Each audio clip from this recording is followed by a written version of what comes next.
자, 지역사회 간호학 문제풀이 시간입니다. 자, 우리 지역사회 간호학에 대해서요, 여러분들이랑 간략히 개괄을 하고 이제 문제풀이에 본격적으로 들어가도록 할게요. 지역사회 간호학은요, 여러분도 알다시피 총 7문제 정도 나온다. 거의 어느 정도 표준화된 것 같아요. 7문항 정도 나오고요. 7문항 나올 때요, 지역이랑 학보, 보교 해가지고 지역이 한 적게 나오면 5개, 많이 나오면 6개까지, 그리고 학교 보고가 적게 나오면 1문제인데 많이 나오면 2-3문제까지는 나오는 추세라고 보입니다. 그래서 지역사회는 여러분 다 맞추셔야 돼요. 그런데 이제 작년 같은 경우에 다 맞추기 어려웠던 이유 중에 하나가 이제 우리가 흔히 다뤄보지 않은 법이 나왔어요. 안전보건과 관련된 법. 그런데 그렇게 좀 우리가 다뤄보지 않은 문제를 한 문제 정도는 제외하고 나머지는 다 웬만큼 다 맞추실 수 있는 그런 문제들이 제공이 되거든요. 그래서 지역사회는 가급적이면 6문항이면 최소 5문항 이상은 내가 다 맞춘다라고 이렇게 여러분들이 전략적으로 접근하시면 돼요. 근데 5문항이긴 한 5문항을 다 쉽게 맞춘다라고 치더라도 문제는 어렵게 나올 수 있어요.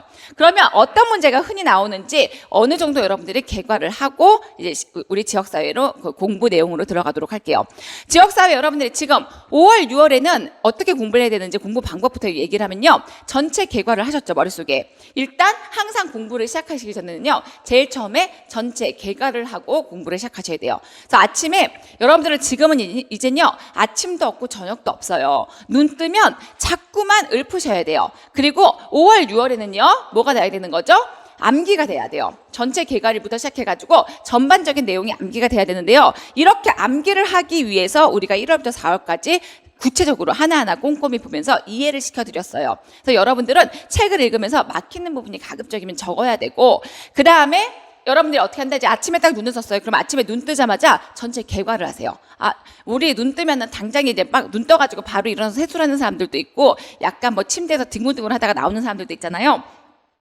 눈을 떠서 벌떡 일어나서 화장실로 가는 그 순간부터도 계속 암기를 하셔야 돼요. 실제로 이제 붙으신 분들이 계속 이렇게 하셨거든요.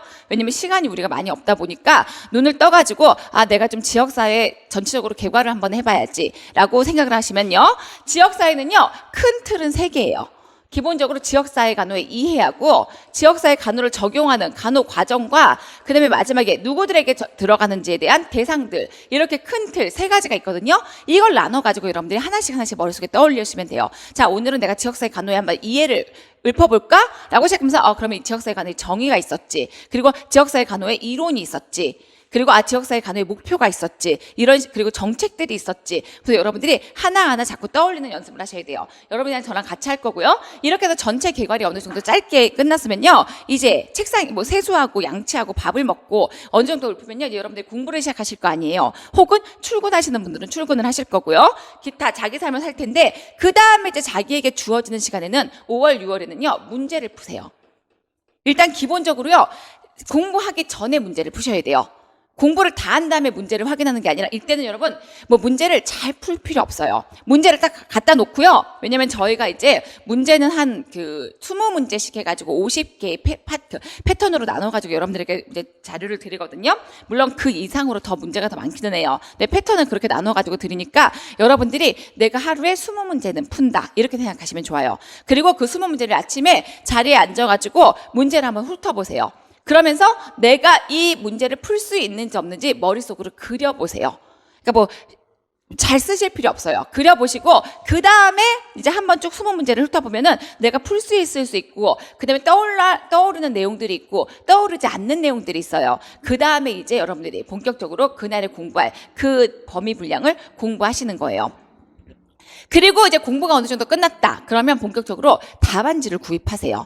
우리 기출문제 답안지 있잖아요. 이제 여러분 답안지 연습하셔야 돼요. 물론 5, 6월은 지금 답안지 구입하는 게 좀 빠르면 여러분만의 오답 노트나 이런 답안지 줄로 된 그런 연습장을 하나 사세요. 그리고 답을 항상 그 연습장에 문제 펴놓고 답을 정리하는 연습을 하세요. 그래서 문제를 보고요, 바로 자꾸 답을 보는 연습을 하지 마시고 여러분만의 표현으로. 그러면 지금은 절대로 답을 못 써요. 어느 정도 한다? 키워드, 내가 암기하고, 그러니까 공부했고 암기하는 정도의 키워드, 그리고 이제 내가 틀린 거를 오답노트 공부하시면서 이렇게 여러분들이 5월, 6월에는요 문제 위주의 공부를 하시는 거예요.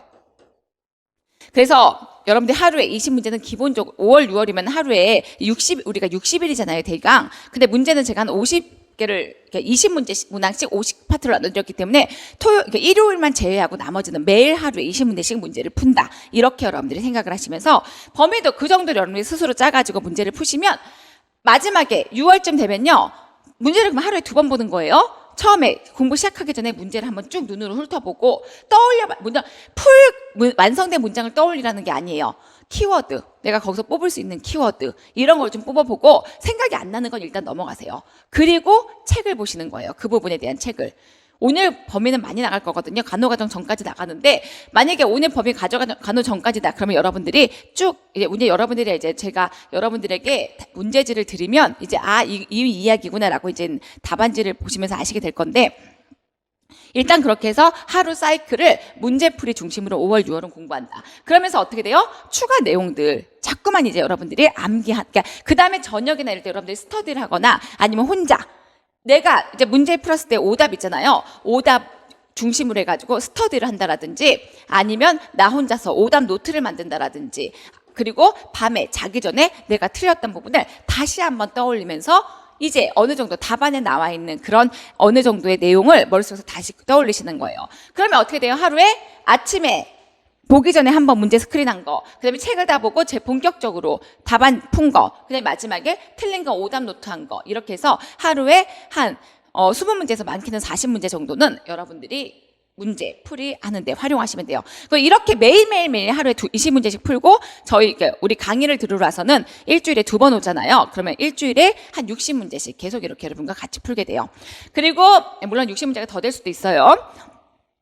그리고 이제 우리 강의는요. 이렇게 되면서 어떻게 진행되느냐. 이제 제일 처음에요. 이렇게 문제풀이가 진행됨과 동시에 여러분들에게는 새로운 내용들, 추가 내용을 드리게 돼요. 앞부분은 별로 없지만 뒷부분에서 추가되는 내용이 많고요. 제가 예상하는 부분은요. 감염병은 올해 또 나와요. 자, 이제 우리가 뭐뭐뭐 나오는지에 대해서 7문항이니까 대충 감을 잡아봐야 되잖아요. 물론 제일 처음에는요.